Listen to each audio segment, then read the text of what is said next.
A bear finds a baby in a car crash, takes him to the forest, and what happens next will shock you. On a cold, misty evening in the mountains of Jackson, Wyoming, the Collins family SUV wound its way along a treacherous road. Michael Collins gripped the steering wheel tightly, his knuckles white with tension. His wife, Sarah, sat beside him, her eyes fixed on the road ahead.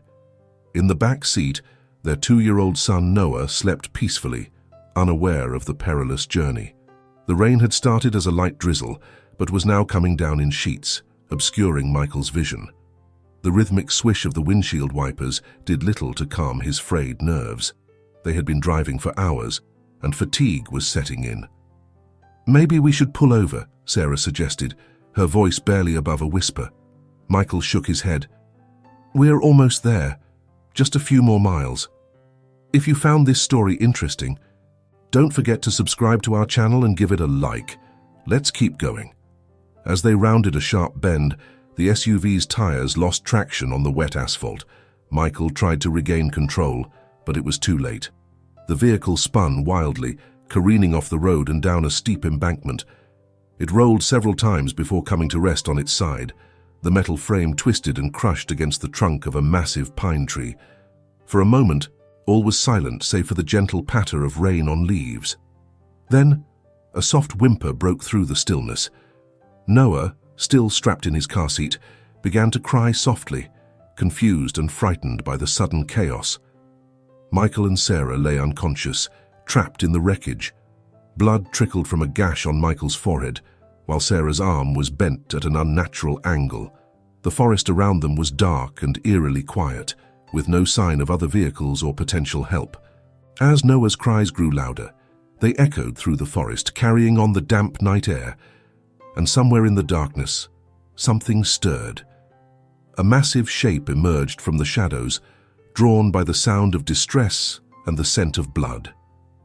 A grizzly bear, the undisputed king of this wilderness, lumbered towards the crash site. Its powerful muscles rippled beneath its thick fur as it approached the wreckage cautiously. The bear's keen nose twitched, taking in the unfamiliar scents of gasoline, rubber, and human blood. Noah's cries subsided as the bear drew near, replaced by a wide-eyed fascination. The toddler watched in awe as the enormous creature peered into the shattered window, its hot breath fogging the glass. With surprising gentleness, the bear used its massive paws to pry open the crumpled door. It sniffed at Noah, who remained perfectly still, transfixed by the animal's presence. Then, in a move that defied all natural instincts, the bear carefully extracted the car seat from the wreckage, Noah still securely strapped inside. Cradling the car seat in its powerful jaws, the bear turned and lumbered back into the forest. Within moments, the crash site was swallowed up by the darkness, leaving no trace of the miraculous rescue that had just taken place. Hours passed before the wail of sirens pierced the night. Emergency vehicles arrived at the scene, their flashing lights illuminating the grim tableau. Paramedics worked tirelessly to free Michael and Sarah from the wreckage, relieved to find them both alive, albeit seriously injured. But as they searched the vehicle, a chilling realization set in. Noah was nowhere to be found. The discovery of large bear tracks near the crash site sent a wave of horror through the rescue team. The implications were too terrible to contemplate. As dawn broke over the mountains, news of the accident and the missing child spread like wildfire through the small town of Jackson. The community rallied, organizing search parties and praying for a miracle. Little did they know that deep in the heart of the wilderness, an unlikely guardian was watching over young Noah Collins. In the depths of the forest, far from the reach of civilization, the grizzly bear carried Noah to a secluded cave. The massive animal moved with surprising care, ensuring the car seat remained stable in its powerful jaws. As they entered the dark, musty interior of the cave, Noah's eyes widened with a mix of fear and fascination. The bear gently set the car seat down on a bed of soft moss and leaves. Noah, still securely strapped in, watched as the enormous creature circled the small space, sniffing and grunting softly. Despite the extraordinary circumstances, the toddler showed no signs of distress. Instead, A look of wonder spread across his young face. As the first rays of dawn filtered into the cave, Noah began to stir. His tiny hands reached out towards the bear, which had settled down nearby. The animal's dark eyes met Noah's, and in that moment, an inexplicable connection formed between them. The bear's massive paw, capable of felling a full-grown elk with a single swipe, now moved with incredible gentleness. It carefully unclasped the straps of the car seat, freeing Noah from his confinement. The toddler crawled out, his movements clumsy but determined. Noah's tiny hand reached out, touching the bear's coarse fur. Instead of recoiling, the animal leaned into the touch, emitting a low, rumbling sound that seemed to vibrate through the cave. Noah giggled, the innocent sound echoing off the stone walls. As the day progressed, the bear left the cave periodically, returning with berries and roots. It chewed the food carefully before offering it to Noah, who accepted the strange meal without hesitation. The toddler's survival instincts seemed to have merged with an innate trust in his unlikely protector. Back in Jackson, the search for Noah had intensified. Helicopters scoured the vast wilderness, while ground teams combed through dense underbrush. Among the searchers was Jack Dawson, a seasoned hunter and tracker known for his intimate knowledge of the surrounding mountains. Jack had volunteered immediately upon hearing the news. He knew these woods better than anyone, having spent most of his life exploring their hidden corners. As he followed a faint trail through the underbrush, his mind raced with possibilities. The bear tracks near the crash site troubled him deeply. "It doesn't make sense," he muttered to himself, crouching to examine a broken twig. "A grizzly wouldn't—" His thoughts were interrupted by the crackle of his radio. "Jack, come in. Any sign of the boy?" He keyed the mic. "Negative. But I've got a hunch. I'm heading deeper into the North Ridge. There's a network of caves up there that might be worth checking out." "Copy that. Be careful, Jack. Weather report says we've got a storm rolling in." Jack acknowledged the warning and pressed on. As he hiked through the increasingly rugged terrain, he couldn't shake the feeling that this search was unlike any he had conducted before. The seasoned tracker had a sixth sense when it came to the wilderness, and right now, every instinct was telling him that something extraordinary was unfolding in these mountains. As the day wore on, dark clouds began to gather overhead. The air grew heavy with the promise of rain, and a chill wind whipped through the trees. Jack quickened his pace, knowing that if he didn't find Noah soon, the impending storm would make the search nearly impossible. Little did Jack know that less than a mile away, in a cave hidden by dense foliage, Noah was curled up against the warm, furry bulk of the grizzly bear. The toddler slept peacefully, his tiny hand clutching a tuft of the animal's fur. Outside, the first raindrops began to fall, heralding the arrival of a storm that would test the limits of human perseverance and animal instinct alike. As thunder rumbled in the distance, the bear raised its massive head, alert to the changing weather. It nuzzled Noah gently, as if reassuring the sleeping child that he was safe. In that moment, the lines between wild animal and protective guardian blurred, setting the stage for a remarkable tale of survival and unlikely companionship. The sky darkened ominously as the storm rolled in over the mountains. Thunder echoed through the valleys, and flashes of lightning illuminated the dense forest in brief, blinding bursts. Rain poured down in sheets, quickly turning the forest floor into a treacherous quagmire. In the cave, Noah stirred at the sound of the tempest outside. His eyes widened with fear as another crack of thunder shook the air. The bear, sensing the child's distress, moved closer, its large body shielding Noah from the cave's entrance. The toddler buried his face in the animal's thick fur, finding comfort in its warmth and solid presence. As the storm raged on, Noah began to mimic the bear's low, rumbling sounds. It was as if he was trying to communicate with his protector, to express his gratitude and seek reassurance. The bear responded with gentle grunts, creating a surreal dialogue between human child and wild animal. Meanwhile, the search parties struggled against the elements. Visibility was near zero, and the rain had washed away any tracks or signs they might have followed. Most of the volunteers had been forced to turn back, seeking shelter from the dangerous conditions. But Jack Dawson pressed on, his determination unwavering. He had spent a lifetime in these mountains and wasn't about to let a little bad weather stop him. As he trudged through the mud and driving rain, Jack's mind wandered to an old legend he had heard years ago. The story, passed down through generations of Native Americans who had once called these mountains home, spoke of spirit bears, powerful creatures that acted as guardians of lost children. Jack had always dismissed it as mere folklore, but now, faced with the inexplicable disappearance of Noah, he found himself reconsidering. As night fell, the storm showed no signs of abating. In the cave, Noah had fallen asleep once more, his tiny body rising and falling with each breath of the massive bear. The animal remained alert, its keen senses attuned to any potential threats that might approach their sanctuary. Back in Jackson, Michael and Sarah Collins clung to hope in their hospital room. Both were still recovering from their injuries, but their thoughts were entirely focused on their missing son.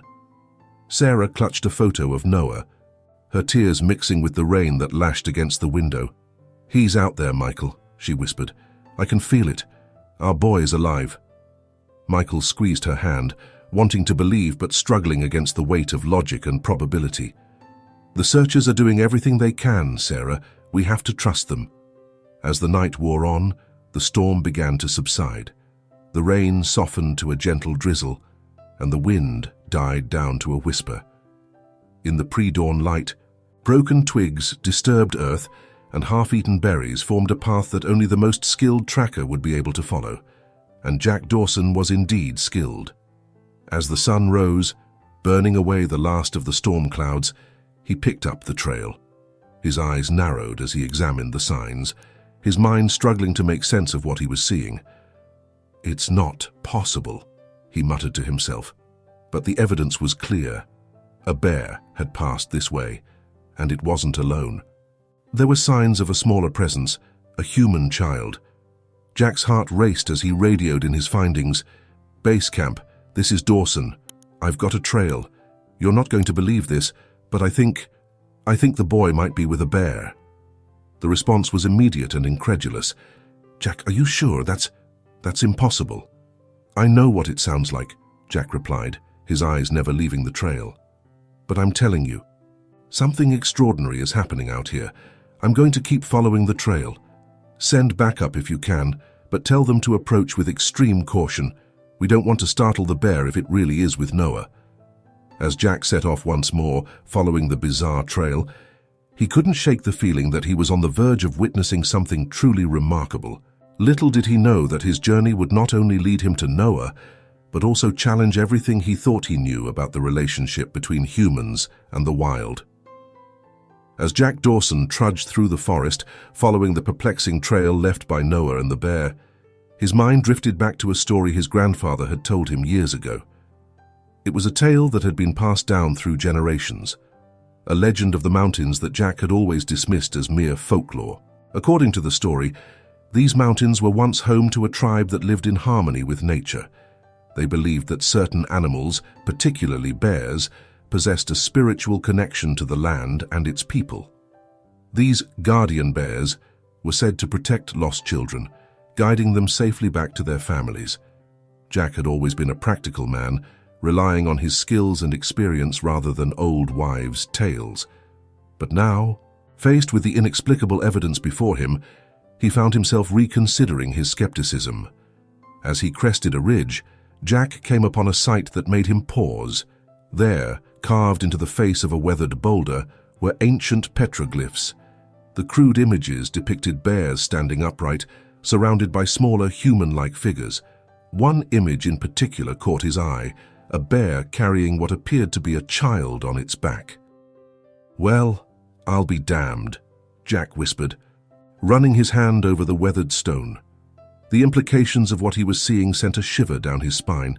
Could there be some truth to the old legends after all? Meanwhile, deeper in the forest, Noah and his unlikely guardian continued their journey. The bear moved with purpose, as if following some unseen path. Noah, still perched on the animal's broad back, had begun to vocalize in a series of grunts and low sounds, mimicking the bear's own vocalizations. The toddler's behavior was changing in subtle but noticeable ways. He moved with more confidence on all fours, his movements becoming more fluid and animal-like.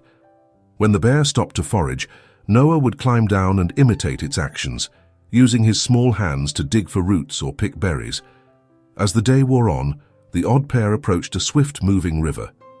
The bear paused at the water's edge, seeming to consider its options.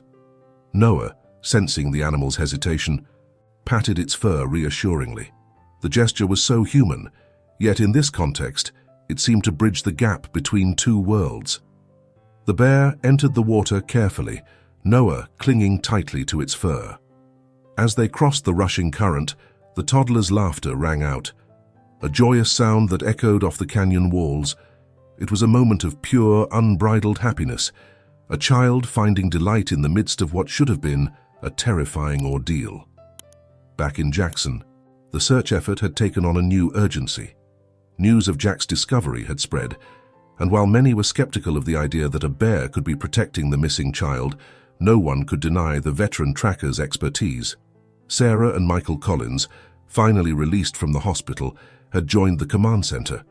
Sarah clung to the hope that Jack's theory was correct, while Michael struggled to reconcile the idea with his rational mind. "It just doesn't make sense," Michael said, poring over a map of the search area. "Bears are predators. Why would one protect a human child?" Sarah placed a hand on his arm. "Maybe there are things in this world we don't understand, Michael. Maybe we need to have faith." As the sun began to set, casting long shadows across the forest, Jack Dawson found himself at the base of a steep cliff.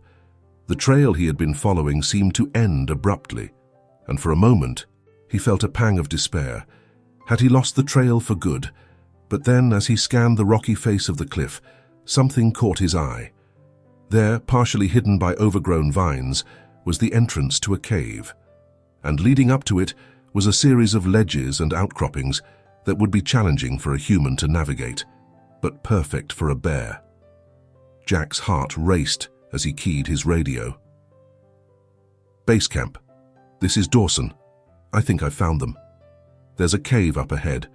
I'm going to need backup, but tell them to approach with extreme caution. We don't want to spook the bear if it's in there with Noah." As he waited for reinforcements to arrive, Jack couldn't shake the feeling that he was on the verge of witnessing something truly extraordinary. The line between myth and reality was blurring, and he found himself hoping against hope that the old legends were true. Little did Jack know that inside the cave, an even more remarkable scene was unfolding. Noah, curled up against the bear's warm bulk, was dreaming, and in his dreams he saw flashes of a time long past, of humans and bears living side by side, of a connection that transcended species. It was as if the spirit of the mountain itself was speaking to him, revealing secrets long forgotten by the world of men. As night fell over the wilderness, the stage was set for a confrontation. As dawn broke over the mountains, Jack Dawson and a small team of searchers approached the cave with caution. The morning air was crisp and filled with tension as they inched closer to the entrance, unsure of what they might find inside. Jack held up a hand, signaling the others to stop. "Let me go first," he whispered. "If the bear is in there with Noah, we don't want to startle it." Slowly, Jack made his way to the cave's mouth. He peered inside, allowing his eyes to adjust to the dim light. What he saw made his breath catch in his throat. There, in the back of the cave, was the massive grizzly bear, and curled up against its side, sleeping peacefully, was Noah Collins. The boy's clothes were tattered and dirty, but he appeared unharmed. In fact, he looked remarkably content, his small hand clutching a tuft of the bear's fur. Jack's movement caught the bear's attention.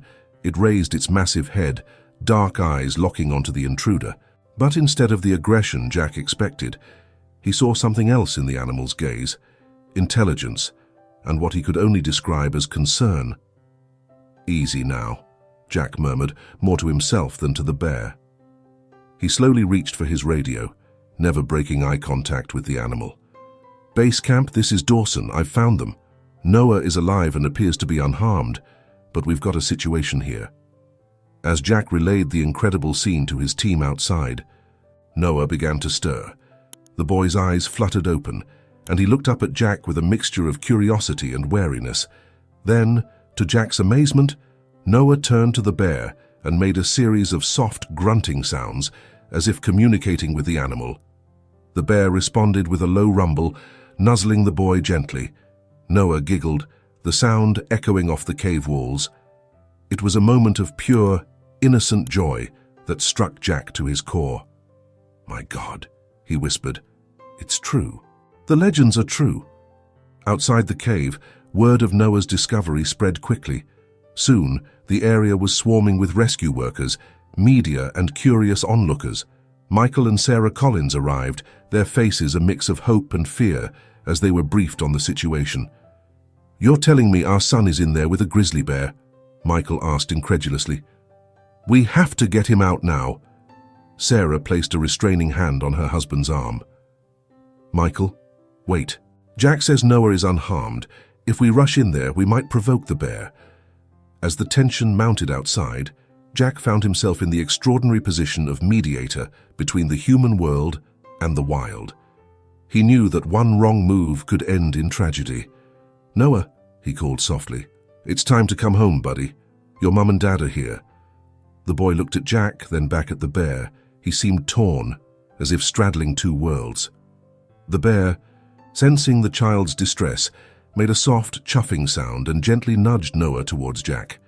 Slowly, Noah began to crawl towards the cave entrance, but he stopped halfway, turning back to the bear with a whimper. To Jack's amazement, the massive animal lumbered forward, staying close to Noah as if to reassure him. As they emerged from the cave, a collective gasp went up from the assembled crowd. The sight of the small boy walking alongside the enormous grizzly bear was something out of a fairy tale. Sarah broke away from the group, running towards her son. "Noah!" she cried, tears streaming down her face. The bear tensed, a low growl rumbling in its throat. But Noah placed a tiny hand on its fur, making those same grunting sounds Jack had heard in the cave. Miraculously, the bear relaxed. Noah toddled the last few steps into his mother's arms. Sarah scooped him up, holding him tight as Michael joined them. The family reunion was tearful and joyous, a moment of pure relief and happiness. But Noah kept looking back at the bear, making soft sounds of distress. The animal stood its ground, watching the scene unfold with what Jack could only describe as sadness in its eyes. As wildlife officials moved in to tranquilize and relocate the bear, Jack made a split-second decision. "Wait," he called out. "This bear saved that child's life. It protected him when it could have easily. We owe it more than this." His words gave everyone pause. In that moment, looking at Noah in his parents' arms and the bear standing guard nearby, Jack realized that they were witnessing something truly extraordinary. A bridge between the human world and the wild, a connection as old as the mountains themselves. The question now was, how would they honor this remarkable bond, and what would it mean for the future of human-wildlife relations in Jackson Hole? In the days following Noah's miraculous rescue, the town of Jackson was abuzz with activity. The story of the boy and the bear had captured international attention, drawing media outlets and curious onlookers from around the world. The Collins family found themselves at the center of a whirlwind of interviews, medical checkups, and debriefings. Noah, for his part, seemed largely unfazed by the commotion. The toddler had been given a clean bill of health, save for some minor scrapes and bruises. But it was his behavior that truly fascinated the doctors and psychologists who examined him. Dr. Emily Chen, a child psychologist specializing in trauma, sat across from Noah in a brightly colored playroom at Jackson Hole Medical Center. She watched in amazement as the boy moved about on all fours with surprising agility, sniffing at objects before touching them. "It's remarkable," she murmured to Sarah, who sat nearby. "He seems to have adopted certain ursine behaviors. It's as if he imprinted on the bear during his time in the wild." Sarah nodded, a mix of wonder and concern on her face. "He keeps making these grunting sounds, especially when he's upset or excited, and he's been having trouble readjusting to regular food. He seems to prefer berries and roots." Dr. Chen made a note on her pad. "It's not uncommon for children who experience traumatic events to exhibit unusual behaviors, but this is unprecedented." Noah's case could revolutionize our understanding of child psychology and human-animal interactions. Meanwhile, Jack Dawson found himself thrust into the spotlight as the man who had tracked down Noah and witnessed the extraordinary bond between boy and bear. He spent hours recounting the experience to wildlife officials, scientists, and journalists. "I'm telling you," he said, leaning forward in his chair during yet another interview, "that bear knew exactly what it was doing. It wasn't just animal instinct, there was intelligence there, and dare I say it, compassion." The interviewer, a skeptical-looking woman from a national news network, raised an eyebrow. "Mr. Dawson, are you suggesting that this grizzly bear, a known predator to us, consciously chose to protect a human child?" Jack met her gaze steadily. "I know how it sounds. If I hadn't seen it with my own eyes, I wouldn't believe it either. But yes, that's exactly what I'm saying.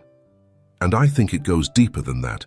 I think we're dealing with something ancient, something that connects us to these mountains and the creatures that live here." As Jack spoke, his mind wandered to the petroglyphs he had discovered during his search.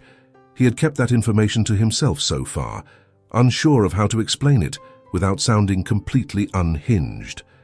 Back at their home, Michael Collins was struggling to reconcile the miracle of his son's return with the bizarre circumstances surrounding it. He stood at the window, watching Noah play in the backyard. The boy was crouched by a cluster of bushes, methodically picking and eating berries. "So he's still not using his words," Michael said softly as Sarah joined him. "It's like he's forgotten how to speak." Sarah slipped her arm around her husband's waist. "Give him time, Michael. Dr. Chen says his speech should return as he readjusts. We just need to be patient." Michael nodded, but his brow remained furrowed with worry. "And what about the bear? The wildlife officials are talking about relocating it. After what it did for Noah, it feels wrong somehow." The question of what to do with the bear had become a hotly debated topic in Jackson.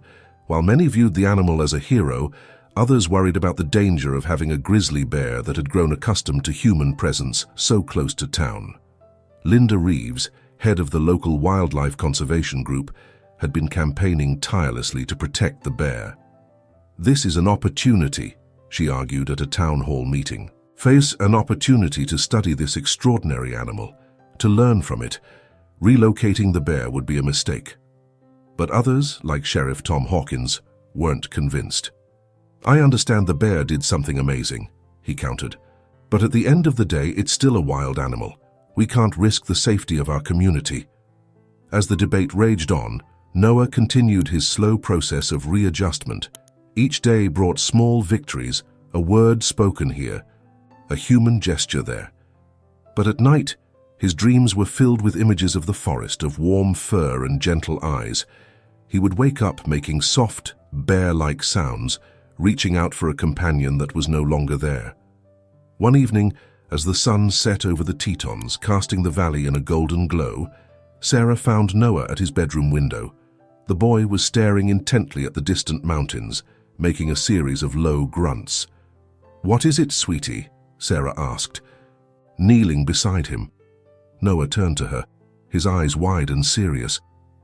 "Bear," he said simply, pointing towards the mountains. "Bear sad." Sarah felt a chill run down her spine. It was the first complete sentence Noah had spoken since his return, and its implications were startling. Could her son still feel some connection to the animal that had protected him? As darkness fell over Jackson Hole, the question of what to do about the bear and how to help Noah fully return to human society loomed large. But beneath these immediate concerns, a deeper mystery was taking shape, one that would challenge the town's relationship with the wilderness that surrounded them and force them to confront age-old legends that suddenly seemed all too real. A week after Noah's rescue, the town of Jackson gathered for an emergency council meeting. The small town hall was packed to capacity, with concerned citizens spilling out onto the street. At the center of the room sat the key players in this unfolding drama: the Collins family, Jack Dawson, Sheriff Hawkins, and Linda Reeves. Mayor Eleanor Thompson called the meeting to order, her usually composed demeanor showing signs of strain. "Folks, we're here to decide on a course of action regarding the grizzly bear involved in the Collins boys' adventure." She paused, choosing her words carefully.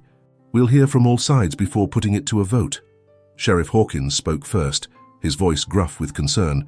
"Look, I understand this bear did something remarkable, but we can't ignore the potential danger. Grizzlies are apex predators. Having one this comfortable around humans is a recipe for disaster." Murmurs of agreement rippled through the crowd. Linda Reeves stood up next, her eyes blazing with passion. "This isn't just any bear," she argued. "And this animal demonstrated behavior that goes against everything we thought we knew about grizzlies. It's a unique opportunity for research, for understanding. Relocating or, God forbid, euthanizing this bear would be a tragic mistake." The debate continued, with townspeople voicing their opinions on both sides. Some saw the bear as a threat that needed to be removed, while others viewed it as a sacred animal, a living embodiment of local legends. Finally, Jack Dawson stood up. The room fell silent, all eyes turning to the man who had witnessed the extraordinary bond between boy and bear firsthand. "I've spent my whole life in these mountains," Jack began, his voice steady. "I've tracked bears, hunted them, respected them as part of the natural order. But what I saw in that cave, it was something different, something special." He paused, taking a deep breath. "I found something during my search for Noah. Ancient petroglyphs showing bears protecting human children. I think we're dealing with something older than any of us understand." A hushed whisper swept through the room. Mayor Thompson leaned forward, her interest piqued. "What are you suggesting, Mr. Dawson?" Jack met her gaze. "I'm suggesting we consider a third option. Instead of relocating the bear or leaving it to roam free, what if we created a protected area? A sanctuary where the bear could live undisturbed, but where we could also study it, learn from it, maybe even reconnect with something we've lost." The idea hung in the air, radical yet somehow fitting. It was Linda Reeves who broke the silence. "A sanctuary? Yes, we could make it a research station, bring in experts from around the world. For it could put Jackson on the map as a leader in wildlife conservation and research." As the room buzzed with this new possibility, all eyes turned to the Collins family. Michael stood up, clearing his throat. "A week ago, I would have said this was crazy. But seeing how this experience has affected Noah, how he's still connected to that bear somehow, I think Mr. Dawson might be onto something." Sarah nodded in agreement, holding Noah close. The boy, who had been unusually quiet throughout the meeting, suddenly pointed towards the window. "Bear," he said clearly. "Bear, come." A hush fell over the room. Sheriff Hawkins moved towards the window, his hand instinctively moving to his holster. But what he saw made him freeze in his tracks. There at the edge of the town stood the grizzly bear. It made no move to come closer, simply standing there as if waiting, as if it knew its fate was being decided. Mayor Thompson stood up, her decision made. "I think we've all just witnessed something remarkable. I propose we put Mr. Dawson's sanctuary idea to a vote. All in favor." Hands rose throughout the room, a clear majority. Even Sheriff Hawkins, after a moment's hesitation, raised his hand. "Then it's decided," the mayor announced. "We'll create a protected area for the bear with a research station to study this extraordinary animal. Mr. Dawson, Ms. Reeves, I'd like you to head up this project." As the meeting adjourned, people filed out of the town hall buzzing with excitement and trepidation about this bold new plan. Jack found himself shaking hands and accepting congratulations, still somewhat stunned by the turn of events. Outside Holt, he noticed Noah tugging on his parents' hands, trying to lead them towards the edge of town where the bear had been spotted. Without a word, Jack fell into step beside them. As they approached, the bear turned its massive head towards them. Noah broke free from his parents' grasp, toddling forward with surprising speed. Michael made a move to stop him, but Sarah held him back, her eyes wide with a mixture of fear and wonder. Noah stopped a few feet from the bear, making a series of soft grunts. The animal responded with a low rumble, lowering its head to the boy's level. For a moment, child and beast regarded each other, a silent communication passing between them. Then, slowly, the bear turned and lumbered back towards the forest. Noah watched it go, a small smile on his face. "Bear happy," he said softly. "Bear home." As they stood there, watching the grizzly disappear into the twilight, Jack felt a profound sense of rightness settle over him. They were embarking on something unprecedented, something that would challenge their understanding of the natural world and their place in it. But looking at Noah, at the peace on the boy's face, Jack knew they were on the right path. Whatever mysteries lay ahead, whatever challenges they would face in creating this sanctuary, they were honoring something ancient and powerful, a connection between humans and the wild that had been lost but not forgotten. As the stars began to twinkle overhead, Jack made a silent promise to the mountains, to the bear, and to Noah. He would see this through, no matter what. The adventure, it seemed, was only just beginning. In the months that followed the town meeting, the outskirts of Jackson Hole underwent a remarkable transformation. The proposed sanctuary for the grizzly bear, dubbed Noah's Haven by the locals, took shape with surprising speed. Jack Dawson found himself at the center of this whirlwind of activity. Working closely with Linda Reeves and a team of wildlife experts, he helped design a space that would allow for close observation of the bear while maintaining its natural habitat. "We want to disturb its routine as little as possible," Jack explained during a site visit with Mayor Thompson. "The whole point is to learn from this animal in its natural state." The sanctuary sprawled over several acres of dense forest and meadowland, encircled by a high-tech, virtually invisible fence. Observation posts were strategically placed throughout the area, equipped with state-of-the-art cameras and sensors. As word spread about the unique project, it attracted attention from far beyond the borders of Wyoming. Scientists, conservationists, and even a few celebrities expressed interest in the sanctuary. Donations poured in, allowing for the construction of a cutting-edge research facility on the sanctuary's periphery. Dr. Elena Rodriguez, a renowned expert in animal behavior from the University of California, arrived in Jackson to head up the research team. Her eyes sparkled with excitement as she toured the facility with Jack. "This is unprecedented," she marveled, reviewing the data from the first few weeks of observation. "The bear's behavior continues to defy our understanding of grizzly social structures. It's almost as if it's waiting for something." Jack nodded, his brow furrowed in thought. "I've noticed that too. It keeps returning to the spot where we last saw it with Noah. Do you think it misses him?" Dr. Rodriguez shook her head in amazement. "A year ago, I would have said that was impossible, but now, I'm not sure of anything anymore." As the sanctuary took shape, Noah continued his own remarkable journey of recovery and adaptation.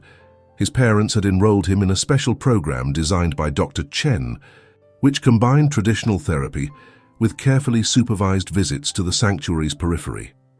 During one such visit, Sarah watched with a mixture of awe and trepidation as Noah stood at the edge of the sanctuary, his small hand pressed against the invisible barrier.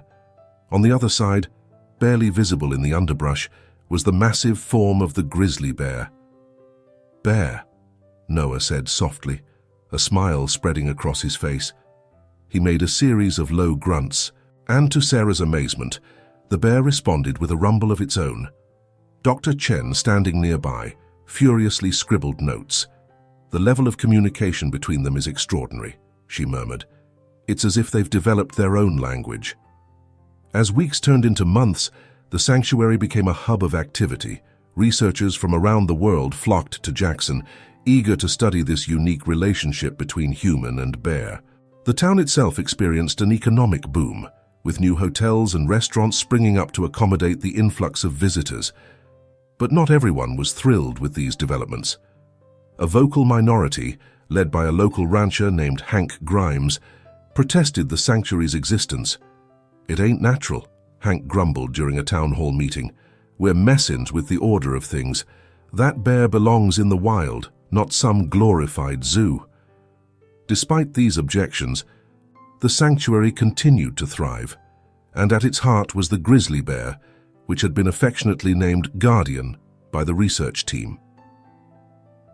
One crisp autumn morning, Jack stood at his favorite observation post, watching Guardian through high-powered binoculars. The bear was in a clearing, seemingly engaged in an elaborate series of movements. "What do you make of this, Doc?" Jack asked, handing the binoculars to Dr. Rodriguez. She watched for a moment, her eyebrows rising in surprise. "It almost looks like a dance. Some bear species are known to engage in rhythmic movements, but I've never seen anything like this in grizzlies." As they watched, Guardian rose onto its hind legs, swaying gently. It was a mesmerizing sight, powerful yet oddly graceful. Suddenly, an alarm blared through the facility. Jack grabbed his radio. "What's going on?" "We have a breach at the south entrance," came the frantic reply. "It's the Collins boy. He's inside the sanctuary." Jack's heart raced as he and Dr. Rodriguez rushed towards the south entrance. How had Noah gotten past the security measures? And more importantly, what would Guardian do? As they approached the clearing, they saw Noah standing in the center, face to face with Guardian. The massive bear had lowered itself to all fours, watching the boy intently. "Noah!" Sarah's frightened voice carried from the sanctuary's edge, where she was being held back by security personnel. But Noah showed no fear. Instead, he began to move, mimicking the swaying motion they had seen Guardian perform earlier, and to everyone's astonishment, the bear joined in, creating a surreal dance between child and beast. Jack and Dr. Rodriguez watched in awe, barely daring to breathe. This moment, this impossible dance, seemed to embody everything the sanctuary stood for, a bridge between two worlds, a challenge to everything they thought they knew about the relationship between humans and wild animals. As the dance concluded, Noah placed his small hand on Guardian's snout. The bear rumbled softly, then gently nudged the boy towards the sanctuary's exit. Once Noah was safely back with his parents, a stunned silence fell over the gathered crowd. It was Jack who finally broke it, turning to Dr. Rodriguez with a wry smile. "Well, Doc," he said, "I think we're going to need a bigger research grant." As news of Noah's dance with Guardian spread, it sparked a global conversation about human-animal relationships and our place in the natural world. The sanctuary, once a local curiosity, became a symbol of a new way of thinking about conservation and coexistence. And at the heart of it all was a boy and a bear, two unlikely friends who had reshaped the world's understanding of what was possible when humans and animals truly connected. As winter settled over Jackson Hole, blanketing the sanctuary in pristine white, the research team made a startling discovery. Dr. Rodriguez burst into Jack's office one frosty morning, her cheeks flushed with excitement. "Jack, you need to see this," she said breathlessly, spreading out a series of thermal imaging photos on his desk. "We've been monitoring Guardian's hibernation patterns and, well, look." Jack leaned in, his brow furrowed in concentration. The images showed the bear's den, a warm glow indicating Guardian's presence. But there was something else, a smaller heat signature, curled up next to the bear. "Is that—" Jack began, hardly daring to believe what he was seeing. Dr. Rodriguez nodded, her eyes wide. "A cub. Guardian has a cub." The news sent shockwaves through the sanctuary. Guardian, whom they had assumed was male based on its size and behavior, was actually a female, and she had been pregnant during her entire interaction with Noah. "This changes everything," Jack murmured, still staring at the images. A mother bear protecting a human child while carrying her own. It goes against everything we thought we knew about bear behavior. As they discussed the implications of this discovery, Sarah Collins arrived for Noah's regular visit to the sanctuary. When Jack and Dr. Rodriguez shared the news, Sarah's hand flew to her mouth in surprise. "Noah knew," she whispered. "He's been talking about a bear baby for weeks. We thought it was just his imagination, but—" The revelation of Guardian's cub added a new dimension to the research. It raised countless questions about the bear's motivations and the depth of her apparent bond with Noah. The team worked tirelessly through the winter, monitoring the den and theorizing about what would happen when Guardian emerged with her cub in the spring. As the first signs of thaw appeared in the mountains, anticipation built within the sanctuary. Researchers and visitors alike waited with bated breath for Guardian to emerge from her den. It was Noah who first sensed the change. During a visit to the sanctuary, he suddenly perked up, turning towards the area where Guardian's den was located. "Bear coming," he said simply, a smile spreading across his face. Sure enough, within hours, Guardian emerged from her den, blinking in the bright spring sunlight, and beside her, stumbling on wobbly legs, was her cub. The sight of the tiny bear, with its fluffy fur and curious eyes, melted the hearts of even the most stoic researchers.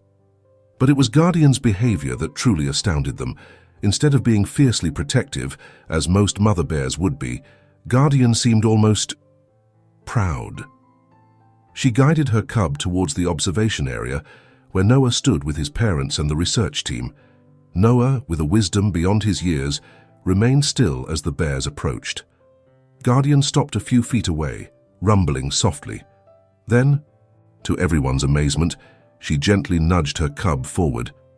The little bear toddled towards Noah, sniffing curiously. Noah slowly extended his hand, allowing the cub to sniff him. Then, with a gentleness that brought tears to Sarah's eyes, Noah patted the cub's head. It was a moment of pure magic, a human child and a bear cub, meeting under the watchful eyes of both their mothers. It seemed to embody everything the sanctuary stood for, a symbol of harmony between humans and nature. As news of this extraordinary encounter spread, it sparked a global conversation about the potential for coexistence and mutual understanding between species. The sanctuary became a beacon of hope, a living laboratory where new paradigms of conservation and interspecies communication were being forged. But with this heightened attention came new challenges. The influx of visitors and researchers put a strain on the sanctuary's resources, and there were those who viewed the close interaction between Noah and the bears as dangerous, arguing for stricter separation. Jack found himself at the center of these debates, advocating for a balanced approach that would allow for continued study while ensuring the safety of both humans and bears. It was a delicate tightrope to walk, but he was determined to see it through. As spring bloomed into summer, Noah continued his visits to the sanctuary, his bond with Guardian and her cub growing stronger with each encounter. He seemed to understand the bears in a way that even the most experienced researchers couldn't match. One warm afternoon, as Noah sat near the edge of a meadow, Guardian and her cub approached. The young bear had grown significantly, its playful nature now tempered with the beginnings of adolescent independence. Noah began to make a series of grunts and low sounds, a language he had developed with the bears. Guardian responded, and to the astonishment of the watching researchers, appeared to be teaching her cub to do the same. Dr. Rodriguez, observing from a nearby blind, could hardly contain her excitement.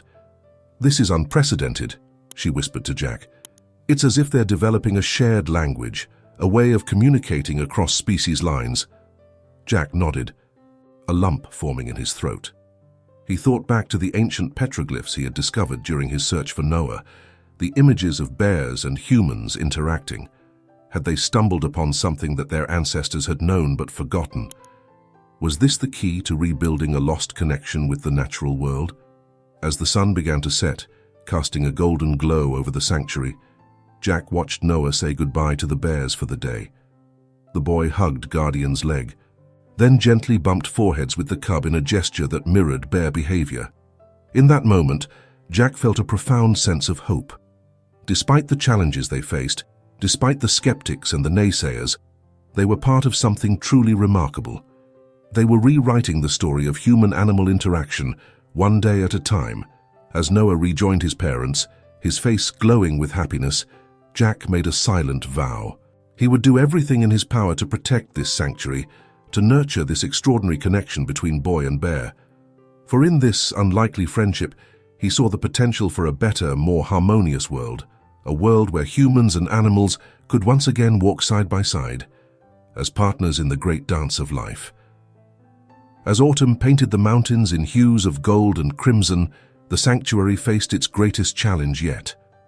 A severe drought had gripped the region, pushing wildlife from the surrounding areas into the sanctuary in search of food and water.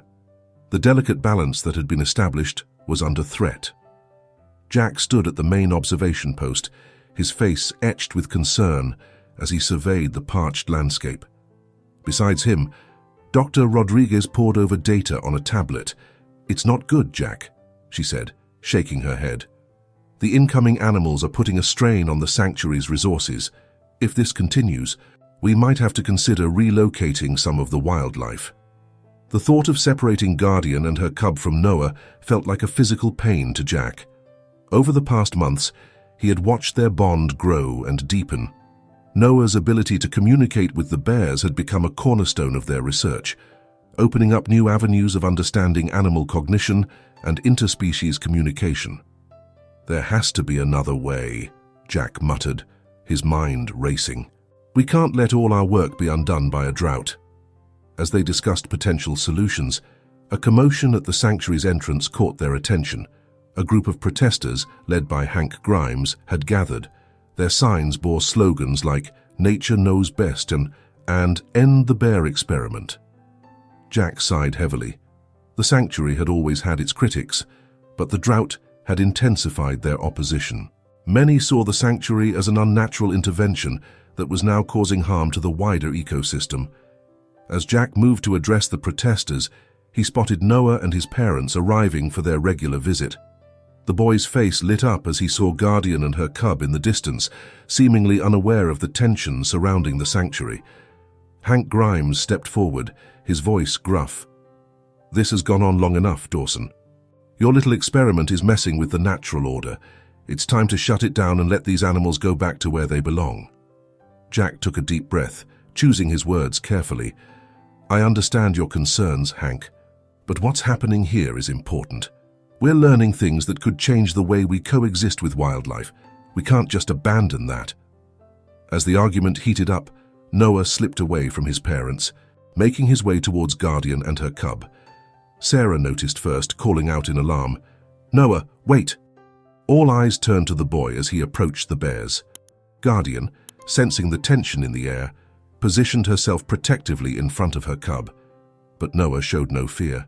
He began to make the low, guttural sounds that had become his way of communicating with the bears. To everyone's amazement, Guardian relaxed, moving aside to allow Noah to approach her cub. The two youngsters greeted each other with familiar ease, the bear cub gently bumping its head against Noah's chest.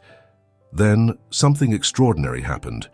Noah turned towards a nearby stream, which had been reduced to a trickle by the drought. He made a series of gestures and sounds, seeming to communicate with the bears.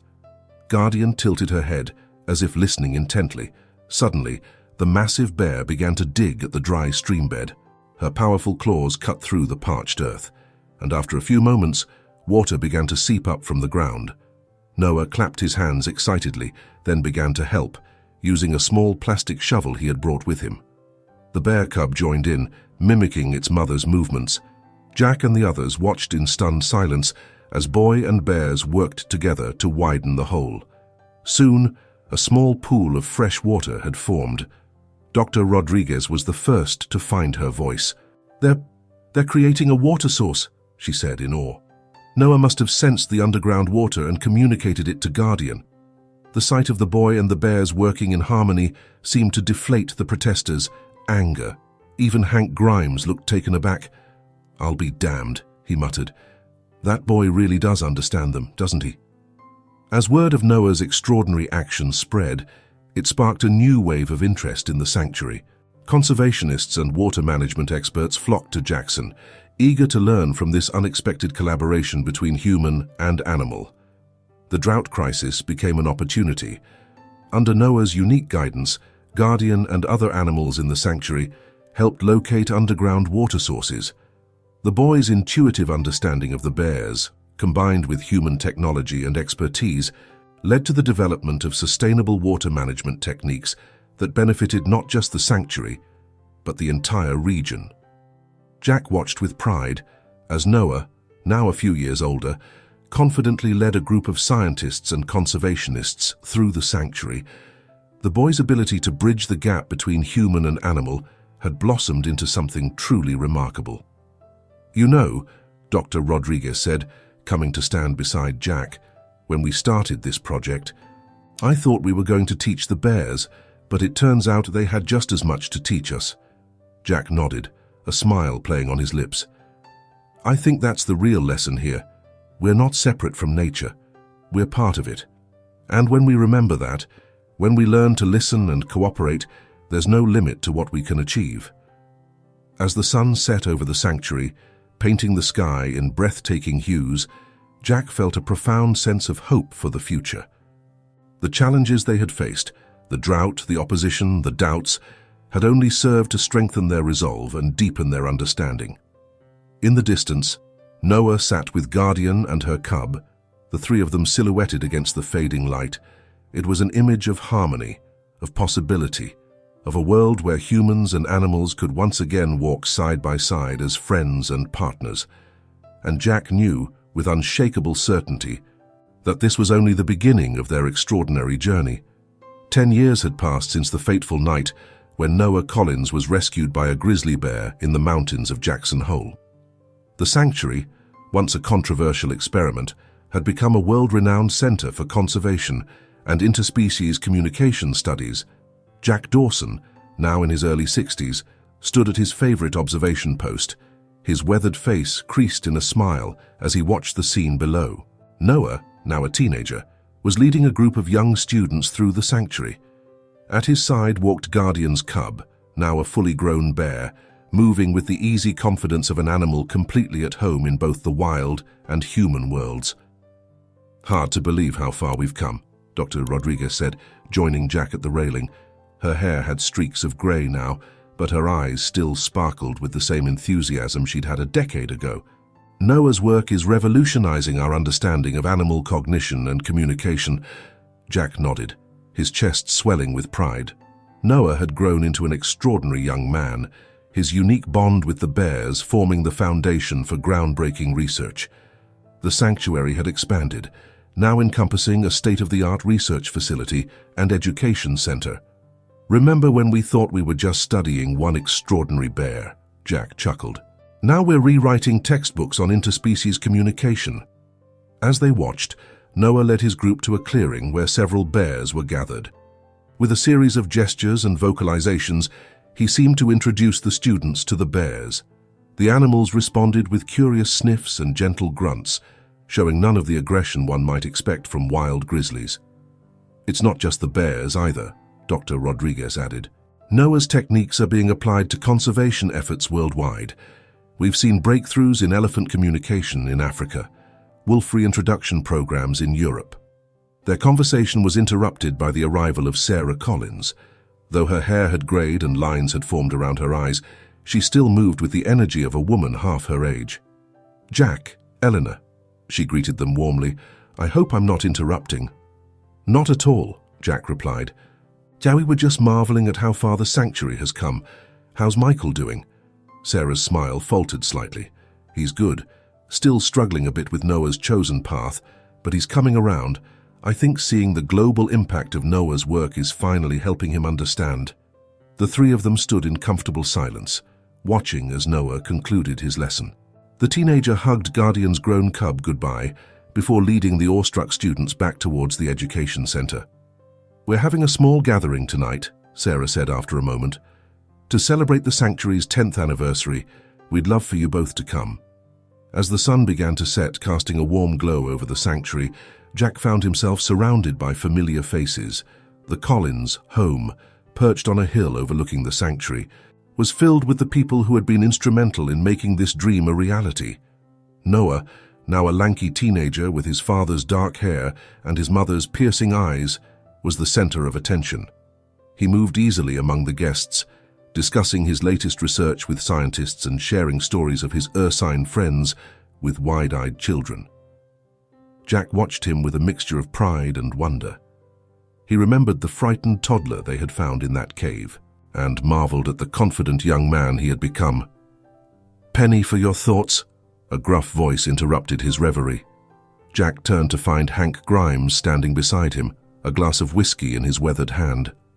"Hank," Jack nodded, surprised but pleased to see his old adversary. "Didn't expect to see you here." The old rancher shrugged. "Figured it was about time I saw what all the fuss was about. Got to admit, Dawson, you've done something special here."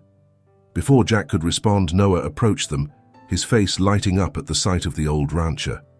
"Mr. Grimes, I'm so glad you could make it. Did you get a chance to meet Aurora yet?" Hank's bushy eyebrows rose. Aurora, Noah grinned. Guardian's great-granddaughter. She was born this spring. Come on, I'll introduce you. As Noah led Hank away, chattering excitedly about the sanctuary's newest addition, Jack couldn't help but chuckle. The boy who could communicate with bears had also proven remarkably adept at bridging human divides. Later in the evening, as the party wound down, Jack found himself on the back porch with Michael Collins. The two men stood in companionable silence looking out over the sanctuary. You know, Michael said after a while, for years I struggled with all this. I was so afraid for Noah, so sure that this unnatural connection with wild animals would lead to tragedy. He paused, taking a sip of his drink. But seeing him now, the work he's doing, the lives he's changing, I've never been more proud. Jack clasped Michael's shoulder. He's an extraordinary young man. You and Sarah should be proud. As if summoned by their conversation, Noah joined them on the porch. Dad, Jack, come quick. Aurora's at the edge of the sanctuary. I want you to meet her. The three of them made their way down to the sanctuary's perimeter. There, just beyond the invisible barrier, stood a young grizzly bear. Her fur was a rich brown, her eyes intelligent and curious. Noah made a series of soft grunts and gestures. Aurora responded, moving closer to the barrier. Then, to Jack's amazement, she rose up on her hind legs and placed a paw against the invisible fence. Noah mirrored the gesture, his hand seeming to meet the bear's paw despite the barrier between them. She says hello, Noah translated, his voice filled with wonder and joy. She says she's honored to meet her great-grandmother's friends. As Jack watched this impossible interaction between human and bear, he felt a profound sense of hope for the future. The sanctuary had started as a wild idea, a desperate attempt to honor an unlikely friendship between a lost boy and a maternal bear. It had grown into something far greater, a beacon of hope for a new kind of relationship between humans and the natural world. In that moment, with the stars twinkling overhead and the gentle sounds of the forest surrounding them, Jack knew that their work was far from over. But he also knew that with Noah leading the way, bridging the gap between species, anything was possible. The legacy of a boy and his bear was just beginning to unfold, and its impact would be felt for generations to come. As dawn broke over the sanctuary on a crisp autumn morning, Noah Collins stood at the edge of a familiar clearing. At 25, he had grown into a tall, lean man with a quiet confidence that belied his years. Beside him stood Jack Dawson, now in his 70s but still sharp-eyed and spry. Are you sure about this, Noah? Jack asked, his voice a mix of concern and excitement. Noah nodded, a determined smile playing on his lips. It's time, Jack. We've learned so much, but there's still a whole world out there. We need to take what we've discovered here and apply it on a global scale. Today marked the beginning of a new chapter for the sanctuary and for Noah. After years of groundbreaking research and conservation work, Noah was preparing to embark on an international expedition. His goal to apply the communication techniques and conservation strategies developed at the sanctuary to endangered species around the world. As they waited, a rustle in the underbrush announced the arrival of Aurora, now a majestic adult grizzly. She approached Noah with familiar ease, bumping her massive head gently against his shoulder in greeting. Noah placed a hand on her fur, closing his eyes for a moment. When he opened them, they shimmered with unshed tears. I'm going to miss you, old friend, he said softly. But I'll be back, I promise. Jack watched the exchange with a lump in his throat. He remembered the frightened toddler they had found in the woods all those years ago and marveled at the man he had become. Noah's ability to communicate with bears had expanded to encompass a wide range of species. His intuitive understanding of animal behavior, combined with rigorous scientific study, had opened up new frontiers in conservation and animal cognition research. The sanctuary had flourished under Noah's guidance. What had once been a controversial experiment was now a model for conservation efforts worldwide. Researchers and conservationists from every corner of the globe came to study their methods, eager to apply Noah's groundbreaking techniques to their own work. But Noah had grown restless. He knew that the true test of their work would be applying it beyond the controlled environment of the sanctuary. And so, With the support of an international coalition of conservation organizations, he had planned this ambitious expedition. As the sun climbed higher in the sky, Sarah and Michael Collins arrived to see their son off. Sarah's eyes were bright with tears as she hugged Noah fiercely. "I'm so proud of you," she whispered. "You've turned a miracle into a mission." Michael, who had once been skeptical of Noah's unusual path, now beamed with pride. "You're changing the world, son. Just be careful out there, okay?" Noah nodded, embracing his father. "I will, Dad, and I'll call often, I promise." As Noah shouldered his backpack and prepared to leave, a commotion at the edge of the clearing caught everyone's attention. A group of young researchers and students from the sanctuary's education program had gathered to see him off. Among them was Lily Chen, a brilliant young biologist who had been working closely with Noah for the past few years. Lily stepped forward, her eyes shining with a mix of admiration and something deeper. "We'll hold down the fort while you're gone," she said, her voice slightly husky. "Just don't forget about us little people when you're off saving the world." Noah grinned, pulling her into a quick hug. "As if I could," he murmured.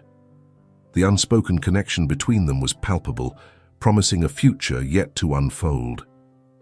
As Noah turned to leave, Aurora let out a low, mournful sound. The bear rose up on her hind legs, towering over the humans. Noah turned back, placing his hand on her snout one last time. "I know, girl," he said softly. "I'll miss you too, but I'm not really leaving, you know. Everything I do out there, every animal I help, every habitat we save, it's all because of what I learned here, with you." With a final wave to his family and friends, Noah set off down the trail that would lead him out of the sanctuary and into the wider world. Jack watched him go, feeling a complex mix of emotions, pride, nostalgia, hope, and a touch of sadness. "Well," he said, turning to Sarah and Michael, "I guess this is the start of a new chapter." Sarah nodded, wiping away a tear. "It's amazing, isn't it? How one extraordinary event can change so many lives, spark so much positive change." As they made their way back to the sanctuary's main complex, Jack found himself reflecting on the incredible journey they had all been on.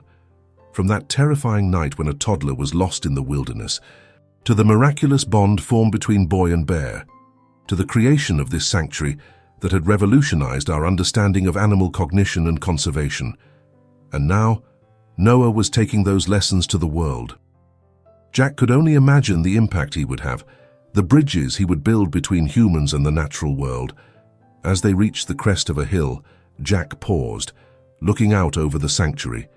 He saw the bears moving peacefully through their territory, the researchers working diligently at their stations, the students eagerly absorbing knowledge that would shape the future of conservation. In that moment, Jack felt a profound sense of completion. The story that had begun with a lost boy and a protective bear had blossomed into something far greater than he could have ever imagined. It had become a beacon of hope, a testament to the potential for harmony between humans and nature. As the sun climbed higher in the sky, painting the sanctuary in hues of gold and green, Jack knew that this was not an ending but a beginning. Noah's journey was just starting, and with it, a new chapter in the ongoing story of humanity's relationship with the natural world. The legacy of the boy and the bear would continue to grow, touching lives and changing perspectives around the globe. And here, in this sanctuary nestled in the mountains of Wyoming, the miraculous connection between species would continue to thrive, a living reminder of what is possible when we open our hearts and minds to the wonders of the natural world.